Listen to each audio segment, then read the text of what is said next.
Hello, Mak. Assalamualaikum. Mak sihat? Oh, saringan kanser payudara. Memogram lah tu, Mak. Mana kan ada, Mak? Yelah. Mak masak. Nanti apa-apa Mak bagi tahu je lah. Ya? Okey, Mak. Assalamualaikum, Mak.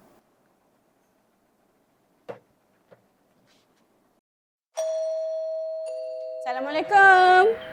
Kak? Oh, Kak Azmi. Zu. Jap. Assalamualaikum, Kak. Waalaikumsalam. Sihat ke? Sihat, Alhamdulillah. Kak, ada kuih sikit ni untuk berbuka. Alhamdulillah. Terima kasih. Susah. Tak adalah, Kak. Tak susah pun. Dari mana tahun ni? Balik Johor, Kak. Balik kampung. Nak melawat pakcik. Baru disahkan kanser. Alhamdulillah. Dia okey lah kot, Kak, buat masa sekarang ni. Cuma kesian dekat dia dah tak mampu kerja. Anak dan isteri dia pun dah tak ada sumber pendapatan. Itulah. Kakak tahu tak kat mana kita boleh minta bantuan untuk pesakit kanser ni? Mana kan ada. Jangan risau. InsyaAllah. Dia boleh apply. InsyaAllah. Layak tu. Itulah nanti saya bagi tahulah dekat pakcik saya tu kan. Okeylah, Kak. Saya nak sambung masak. Yelah, hati-hati jalan Terima kasih ni. Okey, Kak. Jumpa lagi lah. Selamat berbuka. Okey, Kak. Assalamualaikum.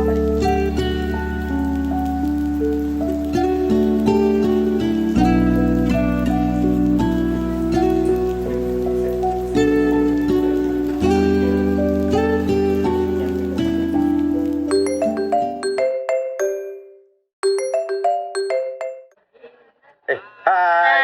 Ingat ke semua? Azni, kau macam mana sekarang? Okey ke? Okey, aku Alhamdulillah. Tahun ni, Alhamdulillah aku dapat puasa macam biasa. Alhamdulillah, baguslah. Tapi sejak lepas dengar cerita pasal kau tu, aku terus cari maklumat pasal kanser.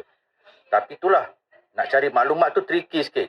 Kita tak tahu yang mana fakta, yang mana auta. Mana kan ada. Kau boleh search saja makna dekat mana-mana social media. Ni korang ni dah follow belum? Follow sekarang Okey, aku follow. Tapi kan Azni, sepanjang journey kau mesti ada rasa down kan? Macam mana kau dapatkan emotional support? Lah, makna kan ada. Korang join aja support group dia orang kat sana.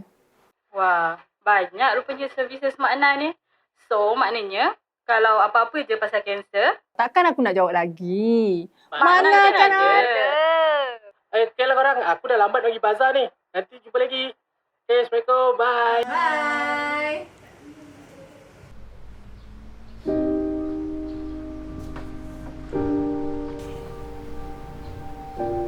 Jalanan kanser ni tak mudah. Tapi aku kena kuat semangat.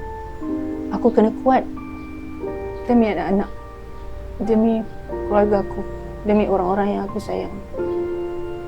Alhamdulillah. Dengan semua sokongan yang aku terima, aku masih berada di sini.